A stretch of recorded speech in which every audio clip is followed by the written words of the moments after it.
So what I'll do now is just pull up a just some sort of a bass sound. I'll work on this later, but just for the purposes of trying to find something to harmonise it, and just listening to the sound and trying to fit some kind of harmony around it, really, just to kind of get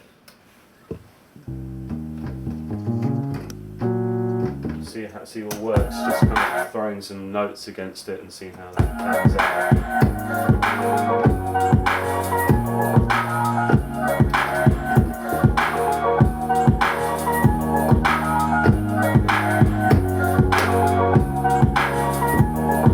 Well, this isn't the actual tune I used on the melody I used on it, but something like that, you know, seems to fit quite nicely.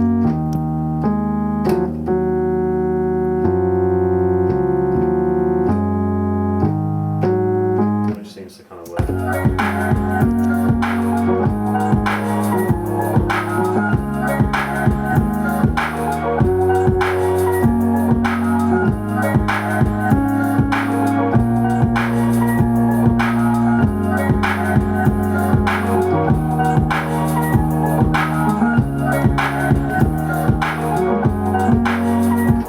Something like that seems to fit quite nicely. It kind of brings that sample, it gives it some kind of context.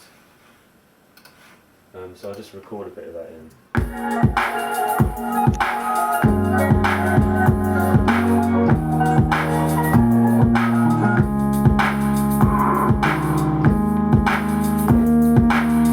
Something like that, for example.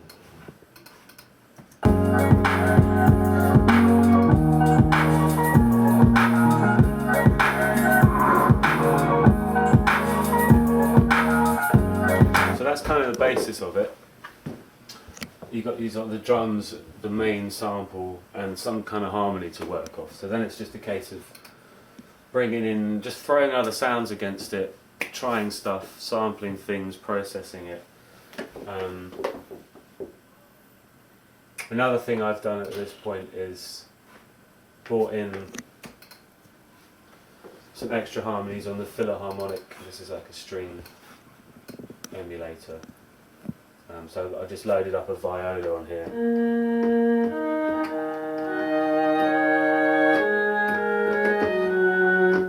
So you can just bring out even more harmony in. So yeah, just trying to find some chords around here now.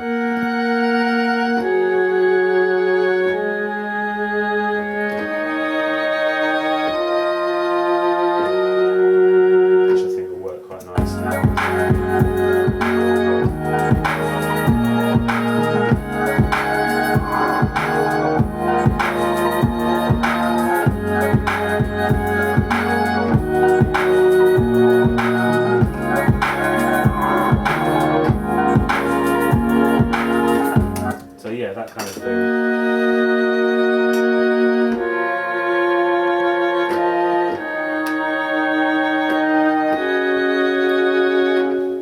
So we'll get that in as well. It's just really feeling around, seeing what kind of seems right at the time.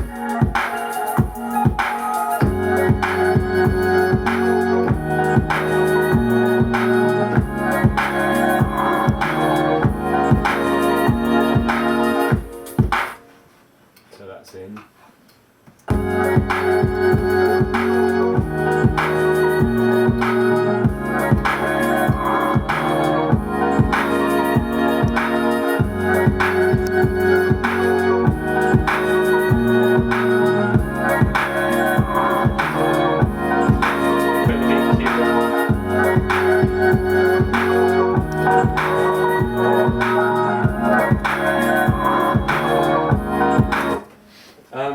And then it's just adding stuff to it, finding some other elements that work. One thing I did on this was use this kind of 8-bit wobbly noise over here.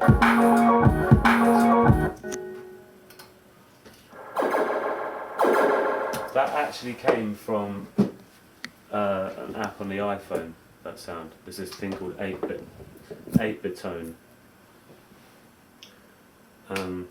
Which is just like an 8-bit synth on the phone, and I just used it to to make those sounds.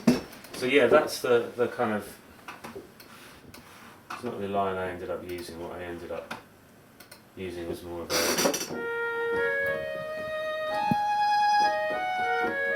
yeah, something like that.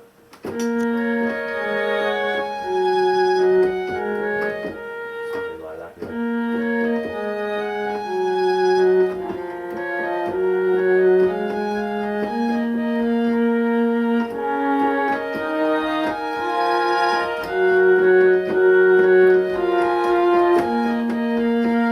That's the actual riff I ended up using for this thing anyway.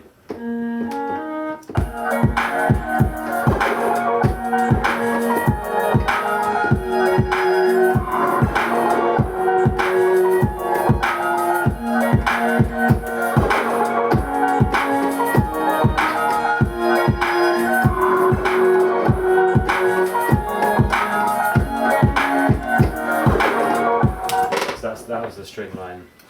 So I obviously took a bit more time after kind of writing that part in.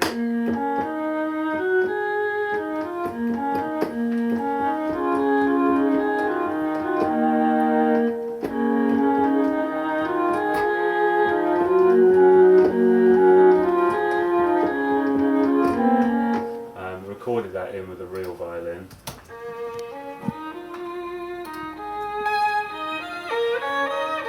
Just kind of sounds infinitely better than playing it on there.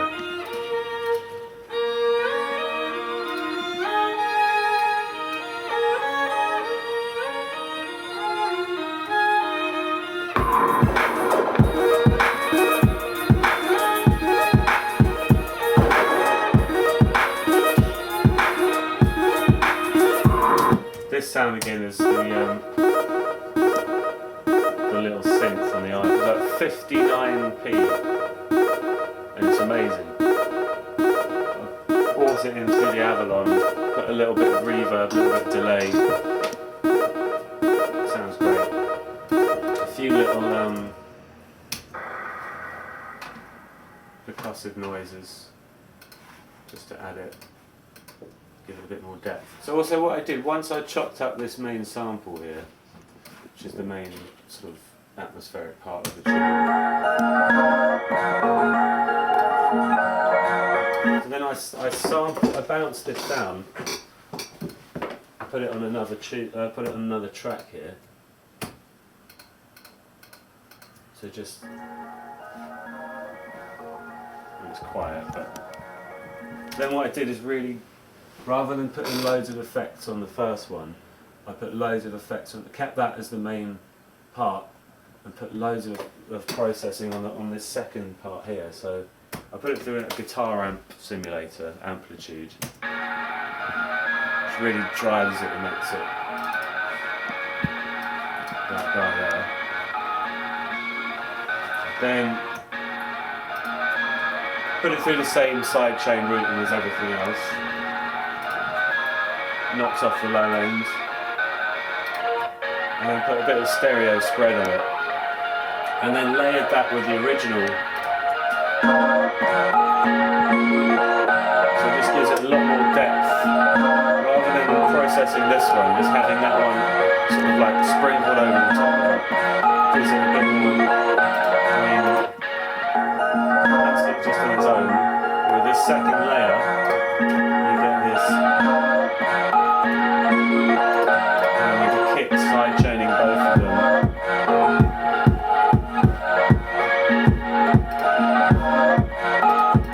So yeah, that was the basic start of it.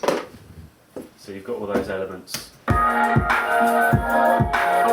drums and the sample. A little sprinkling of Rhodes there, which is just this.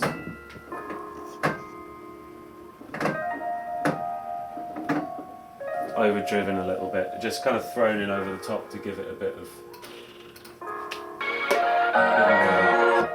really subtle. So the bass, after I'd decided what the harmonies were going to be, I actually recorded the bass on this guy, on the Elisa's Micron. And there's two layers. There's just a really basic sub bass.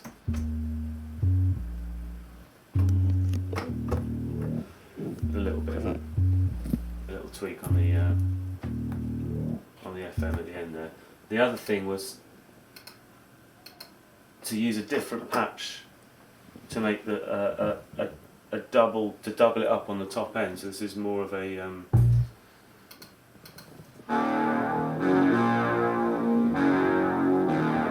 it's the same line, but just on a different patch. So it's kind of supplying the sort of like the fuzzier top end when you put them together. That kind of really creates the.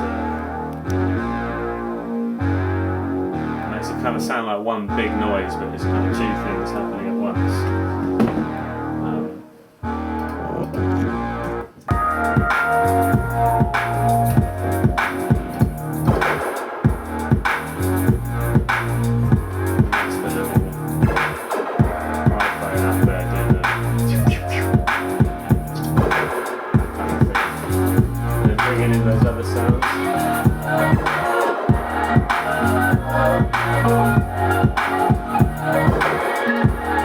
And throughout it's peppered with little noises that I've sampled in off records and tuned around a little bit. There's a little voice sample there, there's a harp somewhere else I can't find, but apparently it's on here. Yeah, that's a recording of an auto harp, which is this thing here, which I'll show you. This thing here, which I've used a few bits of stuff. So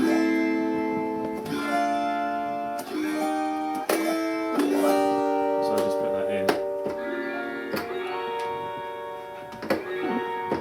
Sampled it in.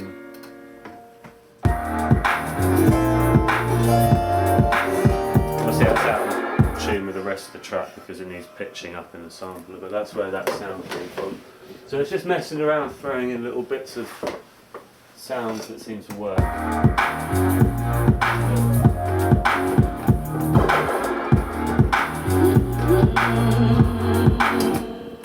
little voice, I don't even know where that's from.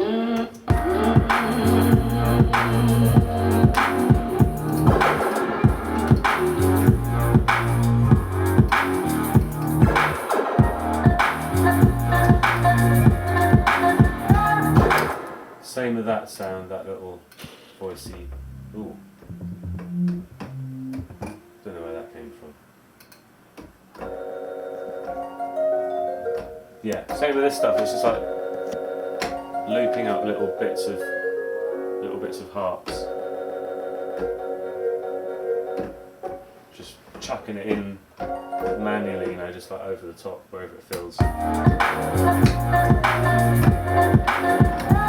And that voice is the same kind of thing. It's like a. Let's have a look. It's something like this. Oh yeah, that's it.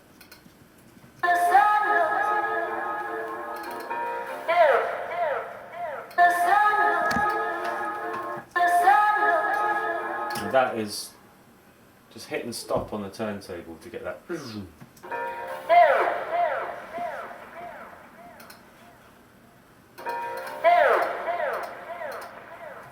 You know, I've thrown in again some more kind of ambient noises, which is just. I mean, the stuff I'm sampling these days is more abstract sound than actual hooks and loops, and so you're finding all this weird stuff like this thing, which is a recording of an installation wind harp from the 60s, which was like built on a hill, and it's just this thing that drones around in the wind, so that's what that noise is. Which is a noise that starts the whole track. It's this weird little wind harp thing.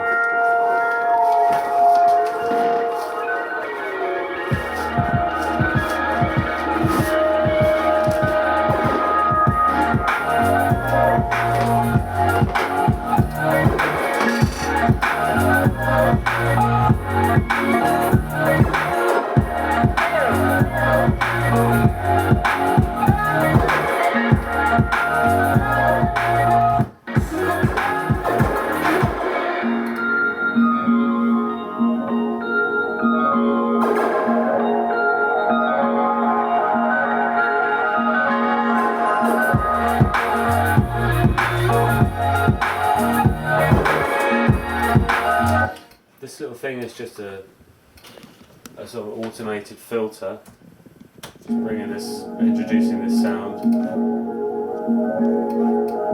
just put the curve on the filter. Okay, so that's basically how it went down.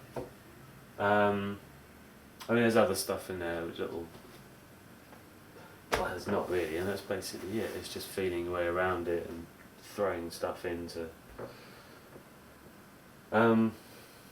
Yeah, and that's Kiara. That's how that came about, and there it is. Thanks for watching.